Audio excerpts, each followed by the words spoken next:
Hello everyone and welcome to our very first lecture on software engineering. So आज हम अपना unit 1 यहाँ पे स्टार्ट करने जा रहे हैं which is software development process. So MSBT के स्कीम के अकॉर्डिंग ये अकेले यूनिट आपके थ्योरी एग्जाम में 12 मार्क्स का वेटेज रखता है आउट ऑफ 70. ठीक है, तो अगर आप इस यूनिट को यहाँ पे ध्यान से समझ लेते हैं तो आपका एक सॉलिड फाउंडेशन यहाँ पे बन जाएगा. ठीक है, सो बेसिकली ये जो यूनिट है वो पूरा बेसिक है ऑफ सॉफ्टवेयर इंजीनियरिंग. ओके, सो आज के लेक्चर में हम यहाँ पे 3 चीज़ों को यहाँ पे कवर करने वाले हैं विच इज सॉफ्टवेयर क्या होता है, उसके कैरेक्टरिस्टिक्स क्या है और सॉफ्टवेयर इंजीनियरिंग का लेयर्ड अप्रोच क्या होता है. ठीक है, सो चलिए आज के लेक्चर को यहाँ पे स्टार्ट करते हैं. सो स्टूडेंट्स, अक्सर जब मैं किसी से पूछता हूँ कि सॉफ्टवेयर क्या है, व्हाट इज सॉफ्टवेयर, तो सबसे कॉमन आंसर मिलता है मुझे कि सर कंप्यूटर में जो कोड रन होता है ना वही सॉफ्टवेयर है. बट टेक्निकल टर्म्स में देखने जाए ना तो ये जो आंसर बताया गया है ना वो इनकम्प्लीट है. ठीक है, थोड़ा इनकम्प्लीट है क्योंकि एक कंप्लीट सॉफ्टवेयर सिर्फ लाइन ऑफ कोड नहीं होता. ठीक है, as per our syllabus it is a combination of 3 things. First thing क्या है, तो फर्स्ट थिंग होती है इंस्ट्रक्शंस. Instruction means code. ठीक है, तो ये वो प्रोग्राम्स है जो एग्जीक्यूट होने पर आपको आपका डिजायर्ड आउटपुट देते हैं. ठीक है, so first thing is instruction. ठीक है, code. Okay, then second thing is data structures. मतलब अब कोड बिना डेटा के तो काम नहीं करेगा, राइट. सो डेटा को प्रॉपरली ऑर्गेनाइज करने के लिए हमें डेटा स्ट्रक्चर्स चाहिए होते हैं ताकि प्रोग्राम यहाँ पे इफिशिएंटली इंफॉर्मेशन को प्रोसेस कर पाए. समझे स्टूडेंट्स. सो सेकेंड थिंग होती है डेटा स्ट्रक्चर्स.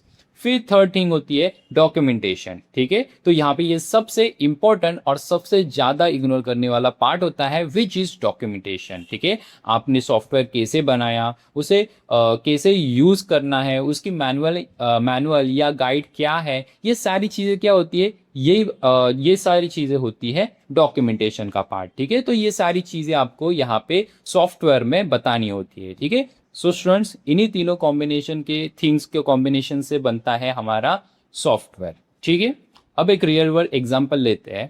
सो स्टूडेंट्स, यहाँ पे ऐसे सोचिए कि आपने एक नया गेम डाउनलोड किया. ठीक है, सो जब आप गेम स्टार्ट करते हैं, ठीक है, तो वो जब प्ले हो रहा होता है ना तो हम उसे इंस्ट्रक्शंस कहते हैं. ठीक है, जब गेम प्ले हो रहा होता है तब. और जब आपका जो प्लेयर है उसका स्कोर या इन्वेंट्री दिखती है ना, ठीक है, तो वो सारी चीजें क्या होती है, वो डेटा स्ट्रक्चर्स में सेव हो रही होती है. ठीक है, लाइक आपका स्कोर और जो भी इन्वेंट्री का पार्ट होता है वो सारी चीजें डेटा स्ट्रक्चर में से होती है. और जो स्टार्टिंग में आपको ट्यूटोरियल आता है ना, like press X to jump, ठीक है, तो वो सारी चीजें क्या होती है, वो डॉक्यूमेंटेशन का हिस्सा होती है. सो स्टूडेंट्स, इन्हीं तीनों चीजों से मिलकर हमारा बनता है एक कंप्लीट सॉफ्टवेयर. समझे स्टूडेंट्स. नाउ स्टूडेंट्स, अब बात करते हैं सॉफ्टवेयर के कैरेक्टरिस्टिक्स के बारे में. सो बेसिकली ये जो टॉपिक है ये एग्जाम पॉइंट ऑफ व्यू से बहुत ही इंपॉर्टेंट है क्योंकि हार्डवेयर और सॉफ्टवेयर है ना, इन दोनों के बीच में जो भी डिफरेंस है, फर्क है ना, वो बहुत ही जमीन आसमान का होता है. सो उसी को ही देखते हैं हाउ. तो सबसे पहला कैरेक्टरिस्टिक होता है सॉफ्टवेयर का, software is engineered not manufactured. मतलब एक जो कार होती है वो फैक्ट्री में मैन्युफैक्चर की जाती है मशीन्स के थ्रू. ठीक है, लेकिन जो हमारे सॉफ्टवेयर होते हैं ना, ये दिमाग और लॉजिक से इंजीनियर किए जाते हैं. ठीक है, इसका कोई भी फैक्ट्री नहीं होती. समझे. सो पहला पॉइंट था software is engineer not manufactured. समझे. फिर सेकेंड पॉइंट है software doesn't wear out but it deteriorates. Okay, so इसका मतलब क्या हुआ, जो हार्डवेयर होते हैं ना वो टाइम के साथ घिस जाते हैं. ठीक है, जैसे बाइक का जो टायर होता है वो टाइम के साथ घिसेगा ही, राइट, मतलब वेयर आउट तो होगा, राइट. लेकिन हमारे जो सॉफ्टवेयर होते हैं ना वो कभी भी फिजिकल फॉर्म में घिसते नहीं है क्योंकि वो फिजिकल फॉर्म में रहते ही नहीं है, राइट. तो इसका मतलब क्या हुआ, क्या हमारे जो सॉफ्टवेयर है वो हमेशा चलते जाएंगे. इसका आंसर है नहीं, क्योंकि टाइम के साथ नए हार्डवेयर आते हैं, ओएस अपडेट्स आते हैं और पुराने सॉफ्टवेयर उनके साथ क्रैश होने लगते हैं. ठीक है, सो इसलिए हम यहाँ पे कहते हैं कि सॉफ्टवेयर डिटीरियोरेट. ठीक है, बेसिकली इसका मतलब हुआ टाइम के साथ आउटडेटेड या अनस्टेबल होना. फिर नेक्स्ट जो कैरेक्टरिस्टिक है वो है कस्टम बिल्ट नेचर. ठीक है, मतलब जो हमारे हार्डवेयर होते हैं उनके जो पार्ट्स होते हैं वो इजीली असेंबल किए जाते हैं. लेकिन हेवी इंडस्ट्रियल सॉफ्टवेयर आज भी मोस्टली स्क्रैच से डिजाइन और बिल्ड किए जाते हैं अकॉर्डिंग टू कस्टमर की स्पेसिफिक रिक्वायरमेंट. ओके, समझे स्टूडेंट्स? सो यही थे कैरेक्टरिस्टिक्स ऑफ सॉफ्टवेयर। गाइस एक छोटा सा पॉज लेते हैं अभी। अभी तक का लेक्चर आपको कैसे लगा? आई होप आपको पढ़ाने का जो तरीका है वो समझ में आ रहा होगा और कंसेप्ट्स भी दिमाग में फिट हो रहे होंगे। सच बताओ तो डिप्लोमा में सबसे बड़ा स्ट्रगल क्या होता है? सिलेबस बहुत बड़ा है, टाइम हमेशा हमें कम लगता है और एग्जाम्स आते ही पैनिक शुरू हो जाता है, राइट? लाइक नोट्स कहाँ मिलेंगे, प्रीवियस ईयर पेपर्स कैसे सॉल्व होंगे और आखिर मोमेंट पे जो डाउट्स है वो किसे पूछेंगे, राइट? सो अगर आपको आज की टीचिंग यहाँ पे पसंद आई और आप चाहते हो कि पढ़ाई में ये पैनिक हमेशा के लिए खत्म हो जाए, तो आप हमारी डिप्लोमा क्लासेस का फुल कोर्स यहाँ पे ज्वाइन कर सकते हो। इसको हमने डिजाइन ही इस तरह से किया है कि स्टूडेंट की हर एक प्रॉब्लम का सॉल्यूशन यहाँ पे आपको मिल जाए। इस एक सिंगल कोर्स में आपको मिलता है कंप्लीट वीडियो लेक्चर बिल्कुल डिटेल में, प्रॉपर नोट्स ताकि एग्जाम टाइम में इधर उधर ना भागना पड़े, हमारे फेमस पीवीएमपीस का अर्ली एक्सेस जिसका सबसे ज़्यादा डिमांड होती है, फिर डाउट सेशन आपकी हर कंफ्यूजन को क्लियर करने के लिए, पीवाईक्यू रिवीजन और रेगुलर टेस्ट जो आपको आने वाले यूनिट टेस्ट और फाइनल एग्जाम दोनों के लिए 100% रेडी रखेंगे। सो ये सब कुछ अलग अलग लेने की आपको यहाँ पे बिल्कुल भी जरूरत नहीं है। Everything is included in are one course. और सबसे अच्छी बात क्या है, हमने इस प्राइसिंग को अफोर्डेबल रखा है ताकि हर एक स्टूडेंट इसका फायदा उठा सके। कोर्स की प्राइसिंग ये स्टार्ट होती है सिर्फ 999 से। अगर आप अपनी पढ़ाई को लेकर यहाँ पे सीरियस हो और इस बार एग्जाम में सच में टॉप करना चाहते हो या अच्छे मार्क्स स्कोर करना चाहते हो, तो इस कोर्स को आप जरूर चेकआउट करना। लिंक आपको डिस्क्रिप्शन में मिल जाएगी। तो चलो अब वापस आते हैं अपने लेक्चर पे और आगे के टॉपिक्स को यहाँ पे कंप्लीट करते हैं। नाउ स्टूडेंट्स चलिए देखते हैं सॉफ्टवेयर के टाइप्स क्या होते हैं, ठीक है? इसे ना हम बेसिकली कुछ सिंपल कैटेगरीज में बांट भी सकते हैं। तो सबसे पहले देखिए system software versus application software. तो इसको ऐसे समझो कि सिस्टम सॉफ्टवेयर एक स्टेज है और एप्लीकेशन सॉफ्टवेयर उस स्टेज पर परफॉर्म करने वाले एक्टर्स है, ठीक है? जो सिस्टम सॉफ्टवेयर होता है वो एक स्टेज है और एप्लीकेशन सॉफ्टवेयर उस स्टेज पर जो परफॉर्म करने वाले जो एक्टर्स है ना वो है, ठीक है? बेसिकली यहाँ पे जो ऑपरेटिंग सिस्टम और डिवाइस ड्राइवर्स होते हैं वो सिस्टम सॉफ्टवेयर होते हैं जो हार्डवेयर को मैनेज कर रहे होते हैं, ठीक है? लेकिन दूसरी तरफ MS वर्ड, क्रोम या कोई भी हमारे प्ले स्टोर के ऐप्स, गेम्स, ठीक है, जो हमारा स्पेसिफिक काम कर रहे होते हैं ना, वो क्या होते हैं? तो वो एप्लीकेशन सॉफ्टवेयर होते हैं। समझे? सिस्टम सॉफ्टवेयर क्या होता है, एप्लीकेशन सॉफ्टवेयर क्या होता है, ठीक है? ये टाइप्स आते हैं सॉफ्टवेयर के, ठीक है? फिर नेक्स्ट टाइप होता है product line software. So basically ना ये वो सॉफ्टवेयर होते हैं जो किसी एक स्पेसिफिक टाइप के बिजनेस के लिए बनाए जाते हैं और मार्केट में मल्टीपल कस्टमर्स के लिए बेचे जाते हैं। लाइक फॉर एग्जांपल डीमार्ट या किसी भी सुपरमार्केट का जो बिलिंग इन्वेंटरी सॉफ्टवेयर होता है ना वो, ठीक है? सो ये होते हैं प्रोडक्ट लाइन सॉफ्टवेयर। फिर फोर्थ टाइप आता है एम्बेडेड सॉफ्टवेयर। सो ये क्या होता है? तो ये आपके डेली लाइफ में हर जगह यूज होता है, ठीक है? आपकी वॉशिंग मशीन, माइक्रोवेव या स्मार्ट एसी के अंदर जो छोटा सा प्रोग्राम फीड किया गया होता है ना, जो मशीन को कंट्रोल कर रहा होता है ना, वही एम्बेडेड सॉफ्टवेयर होता है। समझे? और स्टूडेंट्स इनके अलावा ना हमारे पास वेब या मोबाइल ऐप्स भी होते हैं और साथ में आजकल का सबसे बड़ा जो ट्रेंड चल रहा है like artificial intelligence software, like chat GPT, machine learning models, ठीक है? ये भी होते हैं जो कॉम्प्लेक्स प्रॉब्लम्स को यहाँ पे सॉल्व कर रहे होते हैं। सो यही थे types of software. Now students आगे बढ़ते हैं और देखते हैं व्हाट इज सॉफ्टवेयर इंजीनियरिंग, ठीक है? तो यहाँ पे सबसे बड़ा सवाल यह है कि जब एक नॉर्मल प्रोग्रामर कोड लिखकर सॉफ्टवेयर बना सकता है तो हमें यहाँ पे सॉफ्टवेयर इंजीनियरिंग सब्जेक्ट पढ़ने की क्या जरूरत पड़ी?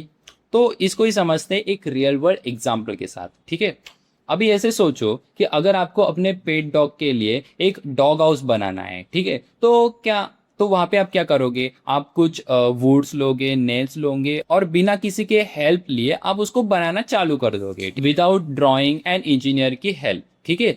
लेकिन स्टूडेंट्स यहाँ पे अगर आपको एक 100 फ्लोर की बिल्डिंग बनानी है तो क्या आप बिना प्रॉपर प्लान, आर्किटेक्चर्स और कैलकुलेशन के बिना ये सब कर लेंगे? बिल्कुल नहीं, राइट? क्योंकि वो गिर सकती है यहाँ पे। So same does for software. एक कैलकुलेटर ऐप तो कोई भी बना लेगा, ठीक है? पर जब किसी बैंक का सिस्टम बनाना हो जिसमें लाखों ट्रांजैक्शंस पर सेकंड्स हो रही है, तो वहां पे हमें एक डिसिप्लिन चाहिए होता है, ठीक है? सो इसलिए IEEE ने डिफाइन किया है the applications of systematic, discipline quantifiable approach to the development of software, यानी एक प्रॉपर स्टेप्स, रूल्स और क्वालिटी चेक्स को फॉलो करके सॉफ्टवेयर बनाना, ताकि बजट, टाइम और क्वालिटी ये सारी चीजें कंट्रोल में रहे। ठीक है स्टूडेंट्स, सो यही होती है सॉफ्टवेयर इंजीनियरिंग। नाउ स्टूडेंट्स आगे बढ़ते हैं और देखते हैं software engineering the layered technology. ठीक है, सो सॉफ्टवेयर इंजीनियरिंग ये कभी भी एक हवा में होने वाला काम नहीं होता। ठीक है, इसकी एक सॉलिड फाउंडेशन होती है जिसे हम लेयर टेक्नोलॉजी कहते हैं। ठीक है, इसके अंदर ना 4 लेयर्स यूज की जाती है। ठीक है, अब हम उसे एक एक करके देखेंगे, बॉटम टू अप जाएंगे हम। ठीक है, सो सबसे बॉटम में होती है क्वालिटी फोकस। ठीक है, इसे हम द बेडरॉक या फाउंडेशन भी कहते हैं, क्योंकि ये सबसे नीचे की लेयर होती है बॉटम की, इसकी वजह से। तो किसी भी इंजीनियरिंग का जो प्राइमरी गोल होता है वो क्या होता है? उसकी क्वालिटी, राइट। सो बेसिकली यहाँ पे हमारा जो अप्रोच होगा वो ऐसा होना चाहिए कि हमें एक डिफेक्ट फ्री और टॉप नॉच प्रोडक्ट बनाना है। ठीक है, अगर हमारे यहाँ पे जो हमारा फाउंडेशन है वो ही स्ट्रांग नहीं होगा, ठीक है, जो हमारा जो क्वालिटी फोकस ये फाउंडेशन है, ये अगर वो स्ट्रांग नहीं होगा तो बाकी के जो भी ऊपर की लेयर्स है वो किसी भी काम की नहीं होगी वहाँ पे। समझे स्टूडेंट्स? सो हमारा जो बॉटम लेयर होती है वो होती है क्वालिटी फोकस। फिर स्टूडेंट्स आगे बढ़े तो वो होती है प्रोसेस लेयर। ठीक है, ये क्या करती है? ये लेयर बताती है कि हमें काम कब करना है। ठीक है, हमें काम कब करना है। ये एक फ्रेमवर्क या टाइमलाइन की तरह होती है। ठीक है, इसमें जो पूरा ये क्या करती है, ये पूरा रोड मैप सेट करती है। लाइक पहले प्लानिंग होगी, फिर कोडिंग होगी और उसके लास्ट में टेस्टिंग होगी। ठीक है, सो इसमें फ्लो ऑफ एक्टिविटी, ठीक है, मतलब वर्क फ्लो मैनेज होता है। ठीक है, सो ये थी हमारी प्रोसेस लेयर। ठीक है, ये बताती है कि हमें काम कब करना है। ठीक है, फिर थर्ड लेयर होती है मेथड लेयर। तो ये लेयर बताती है कि काम कैसे करना है। ठीक है, पिछले वाली क्या थी कि काम कब करना है। ठीक है, एक वर्क फ्लो कर रही थी, लेकिन ये जो मेथड्स लेयर है ना, ये क्या करती है? ये हमें बताती है कि काम कैसे करना है, यानी टेक्निकल में हाउ टू। ठीक है, तो अगर आपको टेस्टिंग करनी है तो कौन सी टेक्निक वहां पे यूज करोगे? तो ये इसका आंसर देगी आपको मेथड लेयर। फिर आर्किटेक्चर कैसे डिजाइन करना है। सो ये सारी टेक्निकल स्टेप्स होती है ना, ये सारी चीजें मेथड लेयर्स के अंदर आती है। फिर उसके बाद में लास्ट होती है टूल्स लेयर। ठीक है, तो ये जो लेयर होती है ना, ये एकदम सबसे टॉप पर होती है लेयर आर्किटेक्चर के उसमें। सो बेसिकली ना जो मेथड्स और प्रोसेसेस हमने यहाँ पे डिसाइड किए हैं, तो उन्हें मैनुअली एग्जीक्यूट करना ये बहुत ही मुश्किल का काम है, राइट। सो इसलिए ना हम यहाँ पे टूल्स का यूज करते हैं। ठीक है, जैसे कोड लिखने के लिए हम वहाँ पे VS कोड का यूज करेंगे, प्रोजेक्ट ट्रैक करने के लिए हम जीरा का यूज करेंगे। ठीक है, सो जब टूल्स प्रॉपरली इंटीग्रेट हो जाते हैं तो उस सिस्टम को वहाँ पे हम केस कहते हैं। ठीक है, केस मतलब कंप्यूटर एडेड सॉफ्टवेयर इंजीनियरिंग। ठीक है, सो यही थे हमारे 4 layers of software engineering layer technology के। समझे? और स्टूडेंट्स इसके साथ ही आज का लेक्चर यहाँ पे कंप्लीट होता है। सो आज हमने यहाँ पे समझा कि सॉफ्टवेयर क्या होता है। सॉफ्टवेयर होता है code plus data plus docs. ठीक है, फिर उसके बाद में हमने देखा कि उसकी यूनिक कैरेक्टरिस्टिक्स क्या हैं। ठीक है, फिर उसके बाद में हमने अलग अलग टाइप्स डिस्कस किए सॉफ्टवेयर की, और सबसे इंपॉर्टेंट लास्ट में हमने देखा 4 लेयर्स ऑफ सॉफ्टवेयर इंजीनियरिंग। ठीक है, जो जिसमें होते हैं क्वालिटी, प्रोसेस, मेथड्स, टूल्स, ये सारी चीजें, ये सारी लेयर्स। ठीक है, सो स्टूडेंट्स एग्जाम के लिए इन 4 लेयर्स को स्पेसिफिकली प्रिपेयर कीजिए, और IEEE की जो डेफिनेशन है उसे भी याद रखिए। ठीक है, नेक्स्ट लेक्चर में हम अलग अलग प्रोसेस मॉडल्स के बारे में यहाँ पे पढ़ने वाले हैं। तो चलिए स्टूडेंट्स मिलते हैं नेक्स्ट लेक्चर में, तब तक के लिए स्टे कैंपसिफाइड।